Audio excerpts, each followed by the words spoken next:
Buenos días, soy Lilian Hurtado, coordinadora del Sistema Integrado de Gestión. En esta oportunidad vamos a tocar el tema seguridad y prevención de riesgos eléctricos. Como primer punto tocaremos la normativa nacional vigente. En este caso, en el Perú, está vigente el Reglamento de Seguridad y Salud en el Trabajo con Electricidad.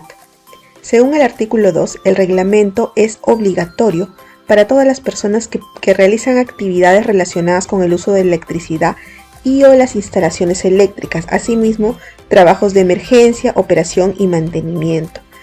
Incluye también lo que son instalaciones eléctricas, tanto de generación, transmisión, distribución, es decir, cualquier empresa que trabaje con instalaciones eléctricas debe acogerse a esta normativa.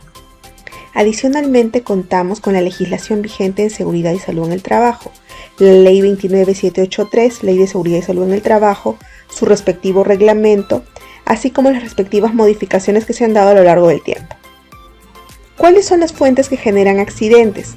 Tenemos a la gente, tenemos al ambiente, tenemos los materiales y tenemos el equipo. Es decir, cuando una de estas fuentes falla, hay probabilidad de que se produzca un accidente. ¿Cómo podríamos evitar que hayan accidentes? Teniendo personal capacitado, materiales de calidad, instalaciones o ambientes adecuados de trabajo y equipos con mantenimiento y revisión. Como tercer punto se tocará el modelo de causalidad de pérdidas. En este modelo se puede ver cuáles son las posibles causas de un incidente o accidente de trabajo. Por ejemplo, si vemos el cuadro de atrás para adelante, podemos ver que a raíz de un incidente o accidente de trabajo se puede dar una pérdida, que puede ser una pérdida de vidas humanas, puede ser pérdidas materiales o puede ser quizás la pérdida de imagen. Esta pérdida se ha dado porque se ha dado un incidente o accidente de trabajo, que se ha dado por contacto con energía o con una sustancia. Pero para que se haya dado este incidente o accidente de trabajo tuvo que haber una causa inmediata. Esta causa inmediata puede ser un acto o puede ser una condición subestándar. Pero para que esta causa inmediata se haya dado tuvo que haber habido una causa básica, que puede ser un factor personal o quizás un factor de trabajo. Esto lo vamos a ver más adelante. Y a su vez, para que se diera esta causa básica, tuvo que haberse dado una falta de control de tipo administrativo. Quizás programas inadecuados o quizás ausencia de programas, estándares inadecuados o ausencia de estándares, o el cumplimiento inadecuado de los estándares. Esta falta de control administrativo es una responsabilidad de la gerencia general. Asimismo, estas causas básicas son responsabilidades de una subgerencia y las causas inmediatas son responsabilidad de los trabajadores, de los jefes directos o de los supervisores en campo. Como cuarto punto tocaremos la causalidad expresada por medio del dominó. Acá se puede ver el cuadro anteriormente explicado. Tenemos las pérdidas ocasionadas por un incidente o accidente que se generaron por una causa inmediata, que a su vez se generó por una causa básica, que se originó a raíz de la falta de control administrativo. Como se puede ver, la caída de 3 de estas piezas de dominó genera la caída de todo el sistema de dominó. Pero ¿cuál es la pieza que podríamos excluir para evitar que el sistema de dominó caiga? Pues a simple inspección podemos ver que son las causas inmediatas. Si nosotros retiramos esta causa inmediata, ya no se produce la caída de todo el sistema. Es decir, es una estrategia de seguridad eliminar las causas inmediatas, que son los actos o condiciones subestándar que pueden darse en algunas actividades.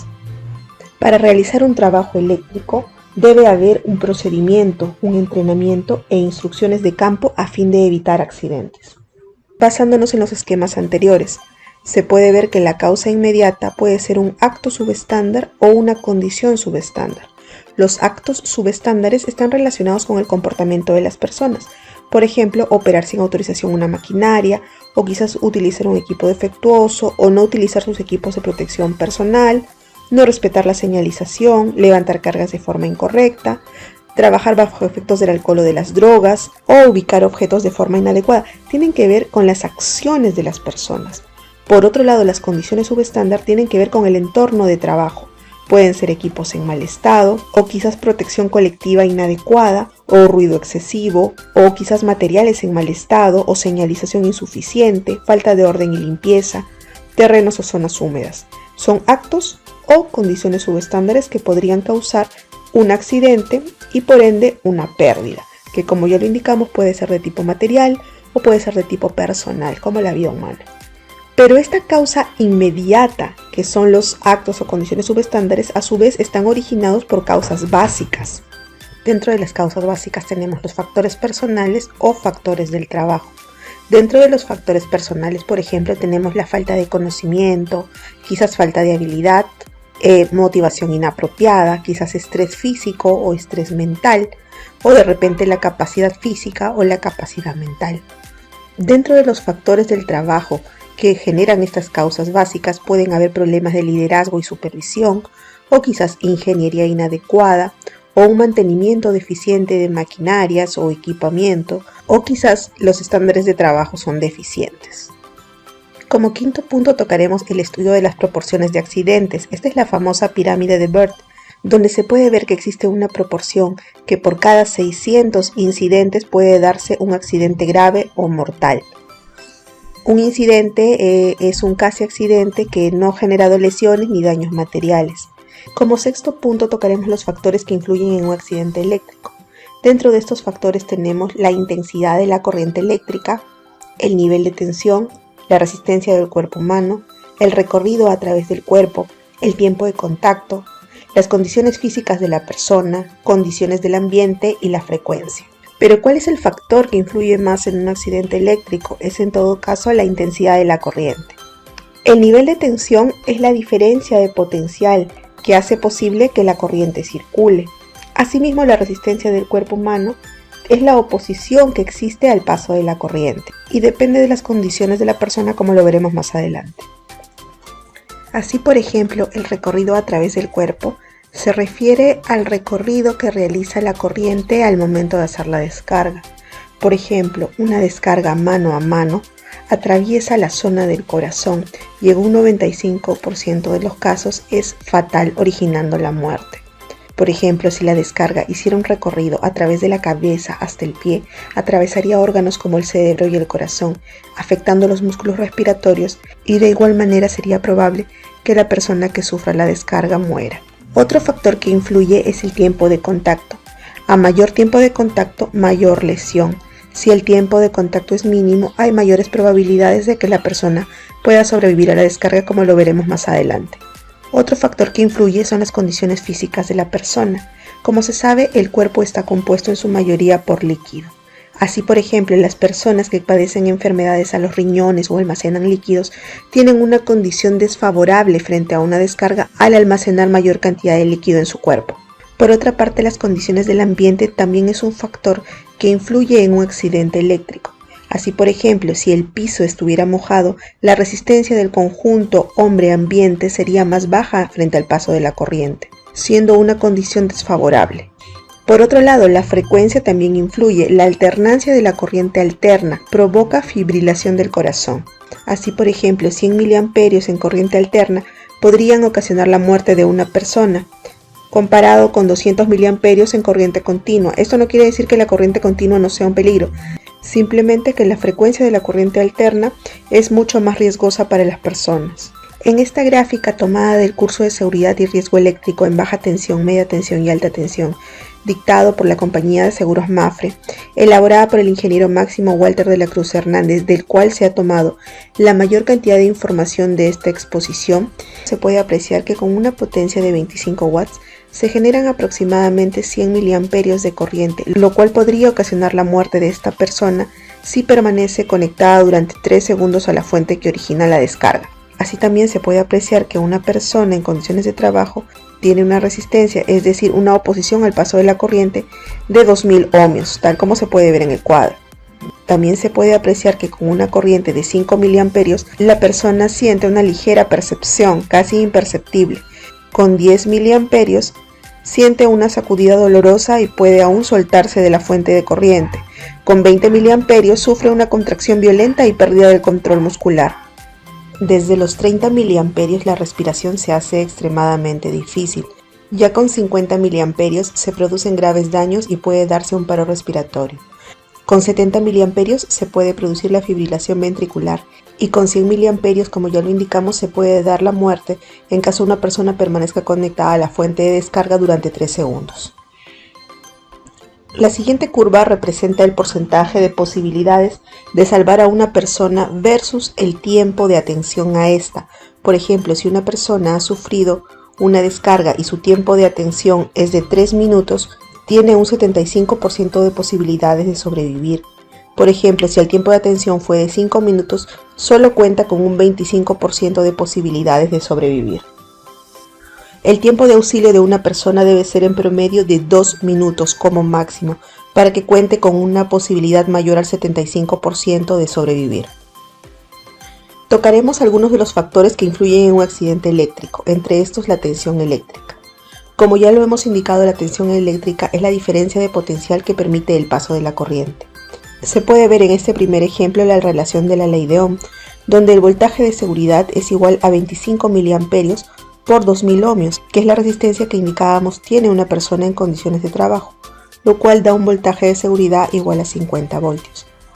En el segundo ejemplo se ve exactamente esta misma corriente igual 25 mA, pero la resistencia de la persona ha disminuido a 800 ohmios, quizás por condiciones como el piso mojado, haciendo que el voltaje de seguridad se vea reducido y ya no es 50 voltios como en el primer caso, sino es 20 voltios. Quiere decir que las condiciones de la persona y de su ambiente generan que este voltaje de seguridad sea inferior.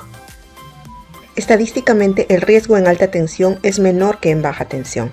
En esta gráfica podemos ver la relación de la ley de Ohm, donde se relaciona la intensidad de la corriente, la tensión y la resistencia. Se puede apreciar que en redes de alta tensión la tensión es mucho mayor, mientras que en redes de baja tensión la tensión es inferior. Asimismo, se puede ver la variación de la resistencia del cuerpo humano dependiendo de sus condiciones. Por ejemplo, una persona en condiciones de trabajo normales tendrá una resistencia superior y esta se verá disminuida dependiendo de las condiciones del ambiente, como por ejemplo el piso mojado. En función a esta variación de la resistencia, se puede ver que afecta este producto de intensidad del paso de la corriente. Es decir, si la resistencia es mayor, el paso de la corriente será menor. Pero si la resistencia es menor, como en el caso del piso mojado, la intensidad de la corriente será superior. En esta gráfica está representada el elemento de tensión, la zona de peligro y la zona de aproximación. Así pues, este primer círculo rojo representa el elemento de tensión. Es la gráfica en corte de un conductor cualquiera. En baja tensión, para que se produzca una electrocución, tendrían que tocar este conductor. Sin embargo, en alta tensión y media tensión, es probable que solo acercándome a esta zona de peligro pueda sufrir una descarga, ya que estos conductores en media tensión y alta tensión son desnudos y solamente presentan en algunos casos un recubrimiento más no un aislamiento, que por su parte sí tienen los conductores en baja tensión. Esta zona de aproximación representa la distancia a la cual la persona puede estar de este elemento en tensión, siendo la distancia de aproximación de seguridad igual a 3 metros. Como ya lo hemos indicado, este elemento en tensión en baja tensión debe ser tocado para producir electrocución, porque normalmente tiene un aislamiento, pero en alta tensión o media tensión basta con acercarnos a la zona en peligro para poder sufrir una descarga debido al campo electromagnético que se genera. Dentro de los factores que influyen en un accidente eléctrico también se encuentran el recorrido de la corriente a través del cuerpo, es decir, el recorrido de la descarga. Como ya lo hemos visto, los recorridos peligrosos son aquellos que atraviesan órganos vitales, por ejemplo, una descarga mano a mano que atravesaría el corazón, una descarga cabeza a pie que atravesaría órganos como el cerebro, el corazón, los pulmones, siendo un recorrido menos peligroso, por ejemplo, una descarga mano-codo que no atraviesa ningún órgano vital o una descarga pie a pie. Pero ¿quiénes están expuestos a estos riesgos eléctricos? Realmente todos en diferente medida. Existen dos tipos de contacto directo y contacto indirecto. El contacto directo está representado, por ejemplo, por esta imagen, donde este niño está acercando un clavo, es decir, un elemento metálico, a esta fuente de corriente. En este caso del contacto directo, el niño está tocando una fase viva. Un contacto indirecto, por ejemplo, es el de esta señora que está tocando la lavadora y está sufriendo una descarga. Es decir, no está tocando la fuente de energía, sino está tocando un elemento que está cargado, en este caso la carcasa. En este caso del contacto indirecto, acá la señora está tocando una máquina que tiene una falla interna, por la cual está recibiendo la descarga. Como principio debe considerarse que todos los materiales son conductores. Así, por ejemplo, este niño está sufriendo una descarga a través del pabilo de su cuneta. Pero existen sistemas que pueden protegernos ante estas posibles situaciones de descarga. Por ejemplo, ante una descarga por contacto directo, solamente puede protegernos un interruptor diferencial. Ante una descarga por contacto indirecto podría protegernos el interruptor diferencial y el sistema de puesta a tierra. Protección contra arco eléctrico. Esto es de lo que hablábamos unas diapositivas anteriores referente a la distancia de seguridad. En media tensión y alta tensión no es necesario que la persona toque el conductor para electrocutarse, basta con que rompa la distancia de seguridad para verse afectado. ¿Pero a qué temperatura puede llegar este rompimiento de arco eléctrico? En baja tensión puede llegar hasta los 6000 grados centígrados aproximadamente y en media tensión puede llegar hasta los 15000 a 20000 grados centígrados, ocasionando la muerte.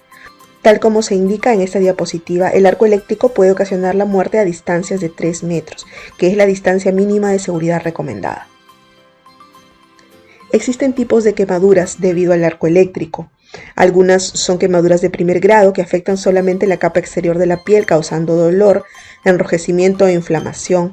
Las quemaduras de segundo grado, por otra parte, afectan la capa externa como la capa subyacente de la piel, produciendo dolor, enrojecimiento, inflamación y ampollas. Finalmente, las quemaduras de tercer grado se extienden hasta los tejidos más profundos, produciendo una piel de color blanca, oscura o carbonizada, llegando a estar entumecida en algunos casos. Acá estamos viendo un ejemplo de la energía incidente en una red donde se ha dado un arco eléctrico que ha producido 15000 grados centígrados de temperatura. Se ve que si es que hubiera alguna partícula, por ejemplo, puede ser un pedazo de alicate que sale disparado, puede llegar a alcanzar una velocidad de 1000 km por hora, produciendo una onda de expansión y una radiación de calor de 50 calorías por centímetro cuadrado. Pero, a ver, ¿cuánto sería 50 calorías por centímetro cuadrado? Una caloría por centímetro cuadrado es aproximadamente la temperatura que se siente cuando se prende una vela o una llama de encendedor. Eso es una caloría por centímetro cuadrado. Entonces podríamos pensar en 50 velas prendidas en simultáneo. Por ejemplo, si un tablero eléctrico en baja tensión tiene dimensiones de 30 centímetros por 60 centímetros, puede llegar a producir 1800 calorías, es decir, la persona puede llegar a sentir la sensación de tener 1800 velas prendidas frente a su cara o frente a su cuerpo. La protección diferencial, como ya lo indicamos en láminas anteriores, es la única protección que tiene una persona frente a un contacto directo, es decir, cuando toca una fase viva. Estas protecciones diferenciales deben estar instaladas en sus domicilios, puesto que representa una medida de seguridad frente a descargas eléctricas por contacto directo. Este interruptor diferencial se abre cuando sensa una corriente superior a 30 mA a una velocidad de 300 milisegundos, es decir, la persona no siente la descarga debido a la rapidez con que este interruptor diferencial se abre. En esta gráfica se puede ver un contacto indirecto. La persona está tocando la carcasa de un equipo que al parecer está energizado. En este caso, el interruptor diferencial protege a la persona, pero es necesaria la existencia de un sistema de puesta a tierra adicional. En este caso, si la fuga llega a 30 mA, el interruptor diferencial se dispara, abriéndose, evitando daños a las personas.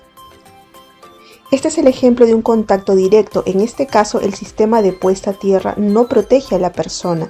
Lo único que puede protegerla es el interruptor diferencial, el cual se abre al sensar esta corriente de 30 mA que está atravesando la persona a una velocidad de 300 milisegundos. 5 reglas de oro.